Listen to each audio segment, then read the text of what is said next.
Donc, maintenant, on va travailler avec la loi des exposants.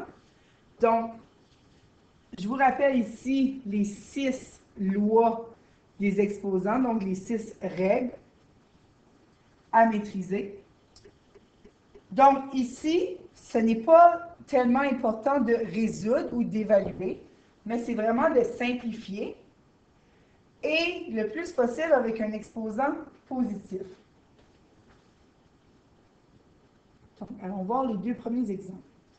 Donc, pour qu'on puisse utiliser la loi des exposants, comme c'est indiqué aussi avec des lettres, souvent on va travailler, par exemple, si on a une multiplication, il faut qu'on ait la même base.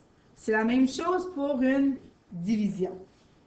Donc, ici, on voit qu'on a 0,3 à la moins 3 sur 0,3 à la 5. Donc, plusieurs façons de le faire. Si vous êtes à l'aise avec les exposants négatifs, vous pouvez dire directement, vu que j'ai le 0,3 à la moins 3, je peux juste le mettre en bas pour le mettre positif. Ce serait une façon de faire aussi. Mais si on utilise telle quelle la loi des exposants, qu'est-ce qu'on fait quand on a la même base?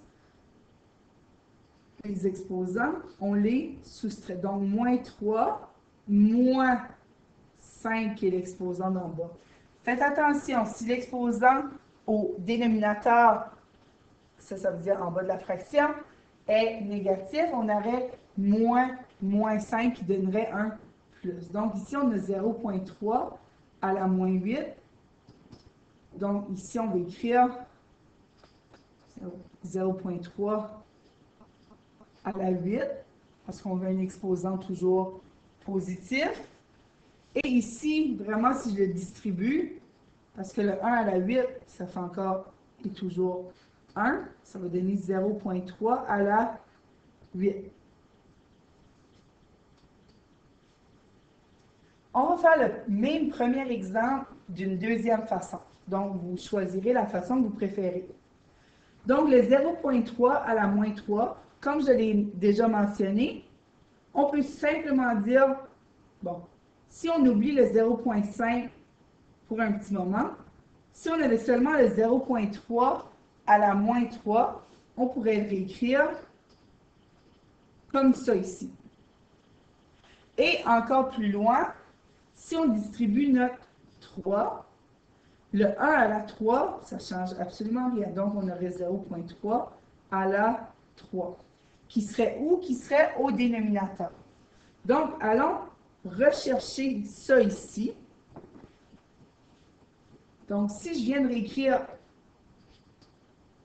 ça ici, donc le 0,3 à la moins 3 comme ça, il ne faut pas oublier que j'ai autre chose au dénominateur. J'ai quoi d'autre? Je peux l'écrire juste ici. 0,3 à la 5. Donc, en partant, mes exposants sont déjà tous positifs. Qu'est-ce qu'on fait aux exposants quand on multiplie avec la même base? Donc, vous allez voir dans vos lois des exposants et vous voyez qu'on additionne tout simplement les exposants. Donc, c'est à vous de voir la façon que vous préférez. Ici, on a seulement des multiplications. On a 2 lettres, comme on pourrait avoir 2 nombres différents. On peut mettre les lettres ensemble. Donc, une multiplication qu'on dit 4 fois 3 fois 2 ou 2 fois 3 fois 4, on va arriver au même résultat. Donc, on est capable d'aller les changer de place. Donc, x à la 3 fois x à la 2, donc j'ai mis mes x ensemble. Y à la 2 fois y à la moins 4. Donc, ici, mon y à la moins 4, j'ai le choix. Je le laisse en haut. Ou je pourrais tout simplement le mettre au dénominateur et que mon exposant devienne positif. Donc, je vais faire les 2 façons. Pour l'instant, je vais le laisser au numérateur. Donc, j'additionne mes exposants ici pour mes x. Donc, ça me fait x 5. Et y2 fois y moins 4. Donc, j'additionne toujours mes exposants. Donc, y à la moins 2. Sauf, je ne veux pas de négatif. Donc, mon y à la moins 2, je dois le mettre en bas. Qui va me donner y à la 2. Si on veut le faire d'une deuxième façon, je vais reprendre au point où je l'ai laissé ici. Donc, qu'est-ce que je peux faire avec mon y à la moins 4? Je peux le mettre au dénominateur déjà pour le rendre positif.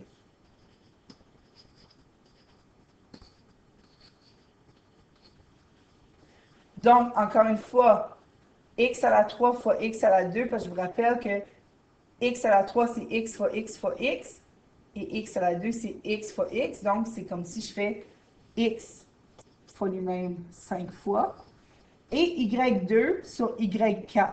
Donc, y2, je vous rappelle, c'est y fois y, y4, c'est ça ici. Donc, j'en enlève un, j'en enlève un deuxième. Donc, si j'en ai 2 en haut et 4 en bas, j'en annule quelques-uns, mais il m'en reste 2 en bas. Donc, le résultat est le même.